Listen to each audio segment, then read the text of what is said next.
Good morning, everyone. Welcome back to Kenny's Life Thoughts in Retirement. I'll make a quick cup of coffee here.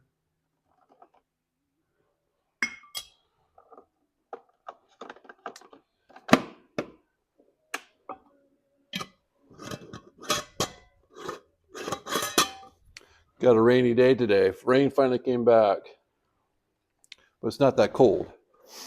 It's just rainy. I haven't had rain up here for over 15 days, which is a bit unusual. Good morning again.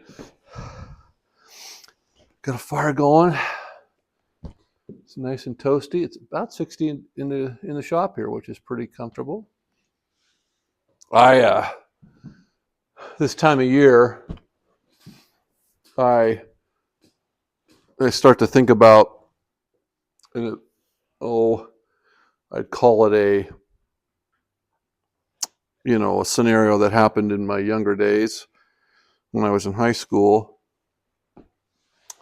that, at the time was terrible for me, but there were some people that one particular individual, I'm sure he doesn't even have a clue the impact he had on me this particular day, but he was one of the students, and he was a kid in my class, actually.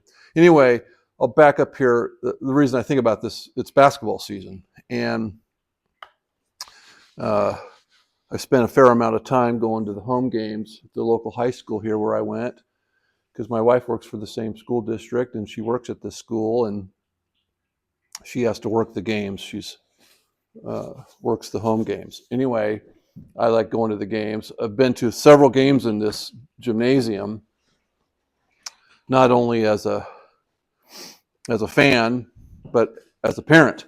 We raised both our children in the same school district, and they went to the same high school that I went to, and they were both varsity starters on the girls basketball team at the time.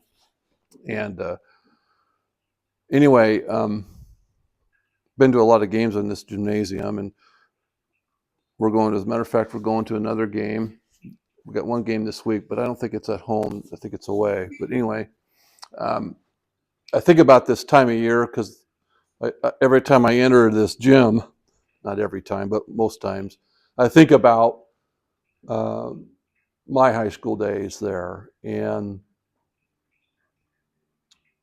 to kind of give you a backstory about where I came from as far as high school is concerned, I grew up in Southeast Portland for the most part. And I went to Benson High School. I was actually supposed to go to Marshall High School, but I wanted to go to Benson because of the trade. It was a polytechnic school, obviously, and at the time, and I wanted to, learn some sort of trade and get what I thought would be a better education. So I had to get really good grades because I was out of district. I wasn't in the Benson high school district. So in order to go to Benson, I had to get B+ average basically in middle school. And so I did that my 8th grade year and had the ability to go to Benson High School. Now, when I went to Benson, I had a gym class with a kid, scrawny little kid. I was a scrawny little kid, but he was a scrawny little kid, and his name was AC Green. Now, for those of you who know who AC Green is, he's a world champion basketball player. It was during our time. He actually went on to win the state championship the year that we graduated in 1981. I was at that game, even though I didn't go to Benson the rest of my high school career. Anyway, I got to know AC a little bit, not much. I mean, it's not like he wouldn't have a clue who I am at this point. But we had the same gym class together, and we played a lot of hoop together. And you could tell at that age, this kid had it going on. Okay, he was one hell of a ball player, and I got to play not with him, but I used to have to guard him, and I did the best I could. But I had a lot of fun playing with him. And anyway, it was freshman gym classes where I would play with him. And at Benson, they ran that school almost sort of like a military when it came to athletics. But anyway, that's kind of where I started. And so, but somewhere that year, my freshman year of high school, my parents decided to move us to South Dakota. So they took us. I got taken out of Benson during Christmas break, and I was out of school for about a month there because of can't remember what it was, weather or something. We loaded everything we owned, sold the house we were in, and we moved to South Dakota. And I get to South Dakota, and I end up at Mitchell Junior High School. So now I went from Benson High School to Mitchell Junior High, which is how they operated in South Dakota. It was 7th, 8th, and 9th grade in middle school. So I finished my 9th grade up at Mitchell Junior High School. Didn't know anybody, of course, and I'm this kid from way out of town. And by that time, there was no way for me. I couldn't. Well, to back up, I couldn't try out for the basketball team as a freshman at Benson because I knew we were leaving. So there was no sense in trying out for the team at that point. So finished my freshman year at Mitchell Junior High. Then we moved to Sioux Falls, where I went to Washington Senior High School in Sioux Falls, South Dakota. Grace, come over here. And I tried out for the basketball team there, but they had this machine that we would train on prior to the season starting, and I don't remember what they called it, but it was a thing you put it over your head and it rested on your shoulders, and you squatted and you catapulted up with your legs to increase your jumping ability, and it had resistance to it. And anyway, I trained on that thing quite a bit, and I ended up separating a bunch of ribs in my rib cage from this machine, and it was so painful. I'll never forget the pain. But anyway, so I didn't really try out for the team because I was injured. I couldn't even hardly breathe. I mean, every time I breathed, it really, really hurt. Tryouts came. I was injured, and there was no way I could try out for this team in the condition that I was in. So I didn't play my freshman year. I didn't play my sophomore year. And after my sophomore year at Washington Senior High School, that summer, sometime during the summer after my sophomore year, my parents decide that this isn't working out where we're living in South Dakota. We're going to move back to Oregon. That's a whole nother story that I'll tell at a later date. So anyway, we pack everything up, and I'm going to grab a cup of coffee, and we move back to Oregon. And somehow we end up out in Gresham, and I enroll at the high school out in the country in Gresham there, and this is my junior year.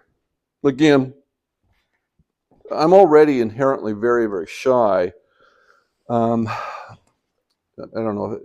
It's because we moved around so much, and I never could fit in. I could never, get my traction with, developing friendships and overcoming my shyness, if you will. Anyway, I did everything I possibly could. I felt anyway at the time to try to overcome that. Now I go into Barlow. It's got a great culture up there at this high school, and the kids pretty much had been going to school their whole schooling career with each other, and I come in out of nowhere, and I don't know anyone, but I decide to try my hat again at trying out for the basketball team. Now, the only reason I did was there was a teacher there and a coach. He was a football coach. I'm not sure what else he coached, but I know he definitely was a football coach who, this particular day that he talked to me, he had been seeing me playing in the gym. Again, I was pretty athletic. I could run like a deer. I could jump like a deer, and I could handle a basketball really well. So I was pretty athletic, 6'4", but I only weighed about 170 pounds, so I was pretty skinny. But I felt like, athleticism wasn't a problem for me. And he noticed this particular, his name was Mr. Garrison. I'll never forget him. I think he's passed away. But he recognized me and pulled me aside, and it was he'd see me in the gym. I mean, I could dunk the ball, I could run. I looked like a street ball player, though, because that's kind of how I learned how to play. I learned playing on the streets in Southeast Portland, at Laurelhurst Park, and just street pickup games. And I didn't have a chance to play, much organized ball, and that was ended up being my downfall, I think. But the point is that he recognizes me, and we're outside doing some track training thing, we're all running around the track, and there was a kid that was, I believe, was a year older than I was, who was a really good athlete. He played baseball, he played football, I'm not sure what else he did, but he was a pretty good athlete. And he was about my size, only bigger. And like I said, a pretty good athlete. And I believe he went on to play football for Portland State. I believe that's the case. I know his name, but I don't want to mention his name. But he was a very good athlete. Anyway, we're running around the track, and we're doing some training exercise. I don't even remember what it was for. It was just gym class, I believe. And he and this kid I'm talking about, again, I'm new to school here. I'm coming in there not knowing anybody. And we're running around the track, and I'm neck and neck with this guy. And I'm not sure if what happened, but we're running our asses off, and we're sprinting around this track, and I end up beating him in this race. Garrison pulls me aside after that, and he said, I've been kind of watching you. Have you ever thought about trying out for track? And I said, no, I never have tried out for track, but I would like to play basketball. He goes, well, basketball tryouts are coming up. I really think that you should try out. And he talked me into doing it because I wasn't really, I don't know. I had a hard time fitting in. I was kind of the outsider looking in, and which was my excuse. But anyway, he talked me into trying out. So tryouts come for basketball, and there's two kids that came up from California, one of which became like the Wilco Player of the Year at least once, maybe twice. I don't know. I know he was Wilco Player of the Year once. He was a really, really, really good ball player. And, well, he was the best on the team as far as I was concerned, the team that was formulated there in high school. And I know he went on to play college too.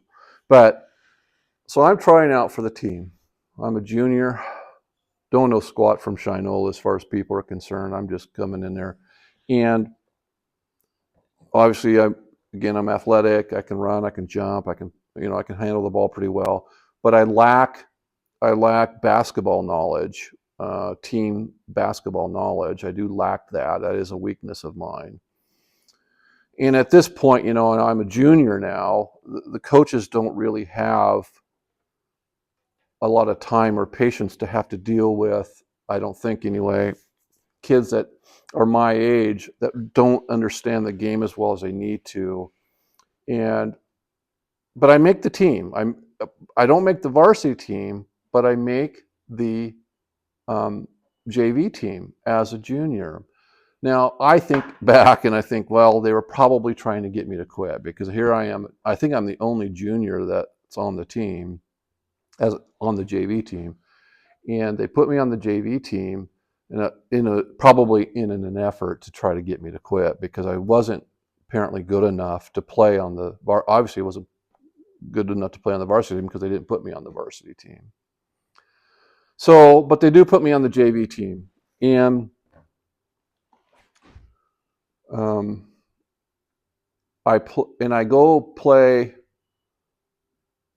and I get some playing time, not a lot, because we had a couple of preseason games that year, and I got some playing time, and I actually did okay. I made one mistake, and I can talk about that in a second. But I'm jumping, I'm getting rebounds. I didn't score a lot of points, but I got several defensive and offensive rebounds during these 2 games, and I also had quite a few assists. I remember that, and thought I was doing okay up until the last game that I played in. The last game I played in, we had a play. I'm on the low block, and I'm posting up on the low block on offense, and the point guard on our team got in some trouble, and he's getting trapped at the top of the key. And my job as the low post on the block was to go to high post to give him an option to throw the ball to, and then he was supposed to run by me one way or the other, usually around you, and I would just hand him the ball and he can go in and lay it in. That was one of our plays. Well, I was in this game, and I didn't recognize fast enough that he was in trouble. He was getting trapped up at the top of the key, and I didn't move from low block to high block, and which was a mistake, because he ended up turning the ball over. And so anyway, I got called out in practice the next day about that in front of everybody on the JV team. The coaches called me out on it, said, "Do you realize what you did?" And I said, "Well, yeah, I guess I do. I mean, because I didn't really understand where they were going. I wasn't the one that turned the ball over, but I also wasn't the one helping my teammate out, because I, again, didn't act quick enough." And so they called me out on it in front of everybody, and I felt like a horse's ass. And I felt bad in the game too, because I knew I made a mistake. Anyway, they didn't say anything to me at game time. They said something to me the next day in practice. And so practice is over, and I go downstairs into the locker room, go towards the locker room, and they had said, "Hey, there's a list of people hanging on the door to the training room that have actually made the team, and anybody else that's not on that list, you're not going to be on the team, and you won't be able to play for us this year." And I'm thinking, what? That's kind of weird. But anyway, okay, maybe they're cutting some other kids or something. I don't know. But I go down there, and I'm looking at the list, and I don't see my name on the list, so I'm clearly not on the team. And by that time, the coach to the JV team comes up to me and says, "Come on back to the office. I want to talk to you." And so he's talking to me, and he's letting me down. He's telling me that I haven't made the team, and that to turn in my equipment. And he's trying to give me a half-assed sort of pep talk about it. And now I'm emotional, because I'm like kind of in a bit of shock, and I'm pretty emotional about it. I go to get out of his office, and I sit down in front of a locker to change my clothes, to get out of my practice uniform, put my regular clothes on, and I'm sitting there on the bench, and I just break down because all I can hear the team, the varsity and the JV team in the training room. I think it was just the JV team. Anyway, it doesn't matter. They're in the training room now with the door closed, and they're all hooping and hollering and having a good time, and it's like they should be. They're having a great time in there, and it's pretty loud, and I can hear the coaches in there giving them the pep talks and stuff, and I'm outside, and I was mortified. I was embarrassed. I'm already, shy as it was, and that really just I got pretty upset. I was emotionally I started crying and trying to get dressed. And this kid who was in my class, he was a really, really good athlete. This guy, and he doesn't have a clue the impact that he had on me, but he's in the locker room for whatever reason. I don't know what, and he's on the next bench over, and he sees me, and he's getting dressed too. He'd just gotten out of the shower or something, and he looks over at me and he says, "You all right?" And I don't look over at him, and because I'm crying, I don't want him to see me crying. I don't want him to think I'm a wimp or whatever, because I know who he is. He's a big, stocky guy who played football, and at least I know he played football at the very least. I'm not sure what else he did, but he was a really, really good athlete. Matter of fact, he went on to be part of the coaching staff at the University of Washington, and during their national championship runs. He was one of their coaches. Really a good guy, but I know he doesn't know me from Adam, and he probably wouldn't remember this day. I don't know, but anyway, he sees me, and I'm down at the other end of the bench, and I'm very emotional. Just got cut from this basketball team. And again, they did everything in their power to try to get me to quit, but I wasn't going to quit. They did things like this. The kid I was talking about from California, really great basketball player, ended up, like I said, being the Wilco Player of the Year at least one year. The coaches would put me on him, or with him. They would take me and him to a place outside of the regular, during tryouts now, during the tryouts phase, and they would separate him and I. This is a classic coach's move, to try to get kids to quit. Separate him and I, and this guy was a really good ball player, and they would put me on him and ask me I want you to dribble past him. I want you to see if you can get past him. And this guy was a defensive player and an offensive player, but he was really good defensively. And I had a hell of a time getting around him, and we did this drill for 30 minutes or something. And the coach said to the other kid, "You're going to be player of the year one of these, either this year or next year. If you play defense like that, you're going to be, recognized for sure." And didn't say anything to me. So anyway, again, trying to get me, I think they were trying to get me to quit or something. I don't know, because they did stuff like that all the time. And so back in the locker room, I just got cut from the basketball team. And this kid at the other end down here, he looks over, again, he says, "Are you doing okay?" And I don't really answer him. So he gathers his stuff, and he comes over and he sits next to me. And he goes, "So what happened? What's going on?" And I said, "Well, they just cut me from the basketball team, and I'm crying. I can't really speak, and I'm trying not to cry around him because I don't want him to think I'm a pussy or something." And he said, "Okay."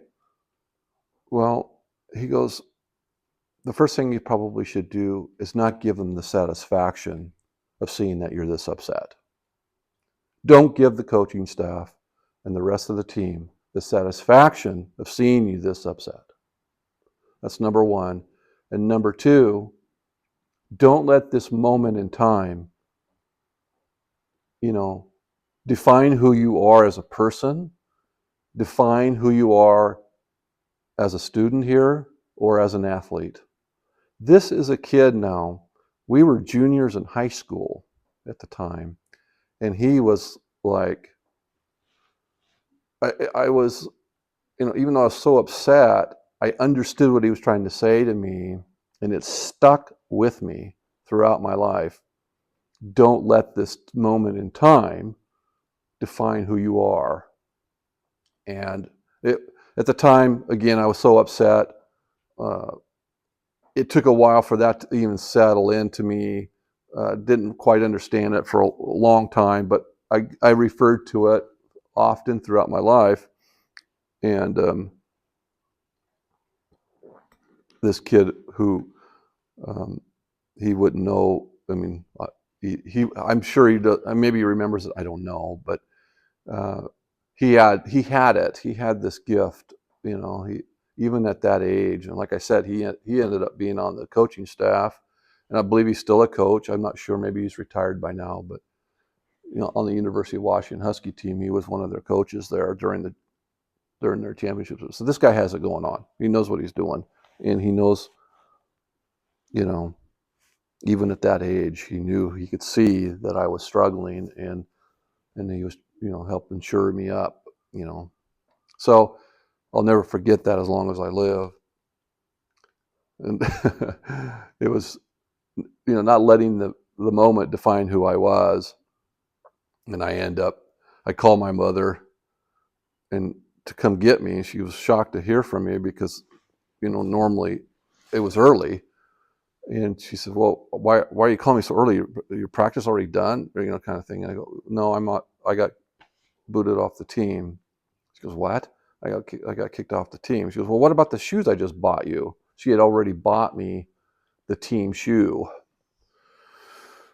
which at the time were Adidas, I believe. High top Adidas. Anyway, I can't remember what they were, probably $50 or $60. They were expensive at the time. Whatever they were, they were expensive for us anyway. And she bought those shoes for me, and I said, "Mom, can you just come pick me up?" She says, "Well, it's going to take me a while to get up there because I'm in the middle of cooking or something." And I said, "Okay, well, I'll just start walking. I'll just start walking home." And that was a long walk from this high school where I lived. It was a jaunt, but I just started walking, and I ended up walking all the way home.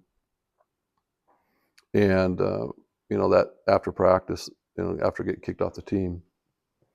So I use that, don't let those moments define who you are. Both of my kids were athletes in high school, and my youngest daughter, my oldest daughter has her own business where she's a personal trainer, so she's an athlete for sure. And my youngest daughter went on to play basketball after her high school career in college. She was a starter all 4 years in college and played every game pretty much. So they were both really, really good athletes. And the thing I would tell them, it's probably not a matter of if, but it's a matter of when you're going to get hurt potentially. And depending on obviously the injury, what you want to think about is not letting that injury define who you are. Let your recovery and your work towards going beyond the injury define who you are. And my oldest daughter, I don't believe ever got injured playing hoop, but my youngest daughter did. She rolled her ankle a few times, and she had trouble with her ankle every now and then.